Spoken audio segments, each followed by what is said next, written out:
Jamen, i dag har vi Josef Stalin med i studiet. Altså, manden af stål. Men vi kommer til at tale lidt med ham i dag, og hvad han lavede, og hvem han præcis var. Goddag du. Jamen, jeg tænker bare, at vi springer ud i det. Så Josef, kan du give en kort beskrivelse af din barndom i hvert fald? Bare en kort en. Ja, jeg hedder jo Josef Vissarionovitj Dishakuvili. Ja, det er i hvert fald mit fødselsnavn dengang. Jeg blev født i den 8. december 1878 i en dejlig by kaldt Gori. Og jeg havde min mor og min far. Vi var ikke de rigeste, kan man sige. Vi er rimelig fattige faktisk. Men det kunne være værre dengang i Sovjetunionen. Men min far slog især, når han drak. Så jeg blev sendt på en tidlig alder i hvert fald, blev sendt på en skole. Rimelig højstillet skole, når man tænker på, hvor fattige vi var. Hvor det var målet at gøre mig til en præst. Og det var jo rimelig godt at være præst.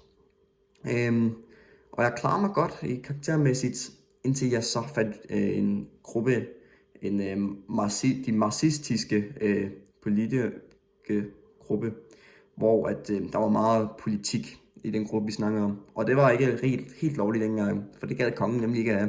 Fuck ham. Må ikke bande. Undskyld. Men jeg blev så smidt ud af den her skole, efter de fandt ud af, at jeg er med i den der gruppe. Men det er jeg sgu ligeglad med, fordi den gruppe, den er jeg elsker den. Jeg joiner den helt. Og det er også, den gruppe er faktisk en af grundene til, at jeg i dag blev så populær i den politiske verden. Kan du fortælle lidt mere om den her gruppe, som du kalder den, du var med i, og hvilke afgørende faktorer den så havde, om det så senere hen i livet? Ja, man kan sige, på grund af den her gruppe, så kom jeg jo ind i alle det her lille kriminelle miljø, kan man sige, hvor vi ville have mere politisk verden, i stedet for at kongen skulle styre det hele. Og så nogle år er den gruppe, og så finder jeg et parti, Bolshevik-partiet. Og jeg kommer ind i den gruppe, og jeg gør det rimelig godt. Jeg bliver højt stillet i hierarkiet inde i den gruppe i hvert fald. Og den gruppe er også stor del i den russiske revolution. Ikke så god med dansk, du ved. Og det var jo, den gik ud på, at kongen han skulle ned med magten, og alle dem, der sad ved siden af, for vi skulle have magten. Men det sjove er, lederen af den gruppe er en mand, jeg så meget højt op til. Hans navn er Lenin. Og han kan faktisk også godt rimelig lide mig, i hvert fald, at jeg gjorde så meget umage med den her gruppe her.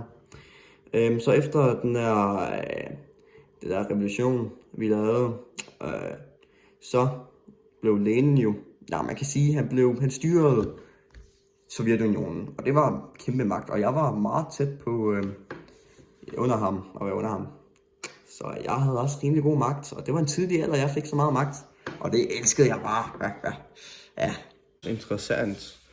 Kan du måske fortælle mere om ham her Lenin, og hvad han egentlig har at gøre med al den magt, som du har i dag?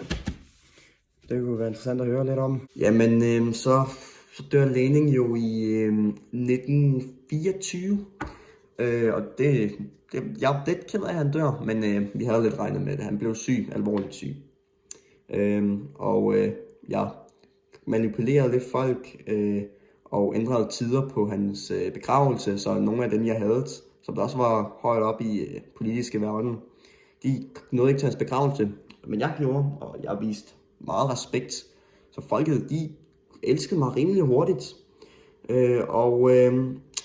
Det ene ledte til det andet, og så fik jeg faktisk magten, den samme magt Lenin havde, over hele Sovjetunionen. Og det elskede jeg bare. Det var mit peak. Yes. Okay. Jeg tror faktisk, hvis vi lige scroller lidt tilbage her, kunne vi måske høre om oktoberrevolutionen, og hvad din rolle var egentlig i det? hvad det egentlig lige præcis det gik ud om. Det er jo nemlig et rimelig interessant emne. Ja, okay, hvis vi lige går lidt tilbage, så oktoberrevolutionen hed den faktisk. Og det var jo der, hvor med regeringen, eller hvor at den kongen så blev sat ned på tronen. Det var den gruppe, jeg var med i meget, en rimelig god del med i, og jeg var også en del med i den. Jeg kan sige, jeg hjalp med at sådan organisere den røde hær og beskytte vores Sovjetunionen, vores folket mod borgerkrigen, altså vores hold. Og prøvede faktisk også, var en rimelig stor del af det. Okay. Men du er jo en kendt mand her i dag, og der er vel en god grund til det, andet end du var lige en styre af Sovjetunionen dengang. Kan du fortælle om, hvad der egentlig gjorde dig til kendt og til den mand, som du jo er i dag? Ja, det tidspunkt, jeg nok mest kendt var, det var lige før 2. verdenskrig i hvert fald, nogle år før. Fordi der havde jeg havde jo fået magten dengang, og så der havde jeg prøvet at gøre hele Sovjetunionen til et kommunistisk land. Og det betyder mere eller mindre, at vi deles. Det der skulle være mit jo, skulle være borgerne, og det der var deres, skulle være mit, statens. Og der var en del borgere, der blev sure på det, man kan sige, fordi at nok deres mad, jeg havde jo, det var også mit mad, deres huse, al deres økonomi, det var jo mit nu, statens. Der var en del borgere, der synes det gad vi ikke at være med til, de skulle jo fjernes. Jeg gider ikke at finde mig i sådan noget. Så der kom en del frygt fra borgerne dengang. Og så er militæret, der var også en del, der ikke var vilde med, hvad jeg havde idéer i, eller bare kiggede sjovt på mig. Og der var en del generaler, der døde. Og det var også en af grundene til, at da Hitler sluttede vores fredsaftaler og bare angreb, så blev jeg sgu lidt overrasket, og det var ikke en nem kamp. Men ud af alle odds, så vandt jeg sgu. Jeg vandt.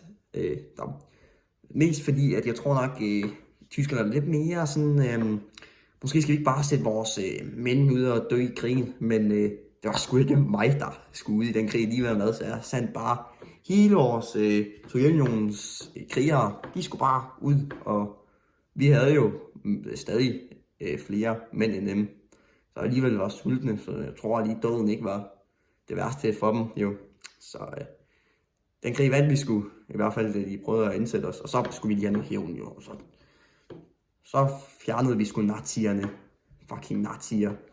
Nå, men ja, det var nok det, jeg er mest kendt for, tænker jeg, for at redde Sovjetunionen og gøre det til et dejligt kommunistisk land. Interessant. Nå, men inden vi lige runder den af her, vil jeg gerne lige høre om, ja, man kan sige lidt hårdt emne, men din død og lige din sidste år af levetid, mens du stadig havde magten, om hvordan det lige var, og hvordan det slog til. Mm-hmm. Ja, min sidste år på magten, det var, hvis jeg selv skulle indrømme det, havde jeg rimelig meget paranoia for folk til gå imod mig. Så jeg kom til at kom til at dræbe en del af mine egne i hvert fald. For eksempel, som sagt, for generaler og alle mine vagter også. De blev skiftet ud rimelig tit, fordi jeg troede, de ville gå imod mig. Og det var meget frygt, jeg fik fra folket der. Desværre får jeg jeg fik hjerteprop i hjertet, mens jeg er inde på mit soveværelse, og jeg falder om. Og det skulle vist siges, at mine vagter hører mig faktisk falde om, i hvert fald hører et brag inde på mit værelse, men de tør sgu ikke rigtig at gå ind og se, om jeg er okay. Og jeg kunne muligvis godt have været i live, i hvert fald nogle år længere, hvis de ikke ventede nogle fucking timer på at gå ind på mit værelse og tjekke, om jeg var okay. Jeg vil så også sige, hvis de havde rørt mig, og jeg vågnede igen, så ville jeg nok have dræbt dem. Men jeg tror nok, jeg er lidt vigtigere end et par vagter. der alligevel bliver skiftet ud hele tiden. Men ja, det er faktisk sådan, jeg dør. Tak for de fine og vise ord, du kom med her i dag. Jeg håber, du kommer godt hjem. Vi ses, og god aften. Ja.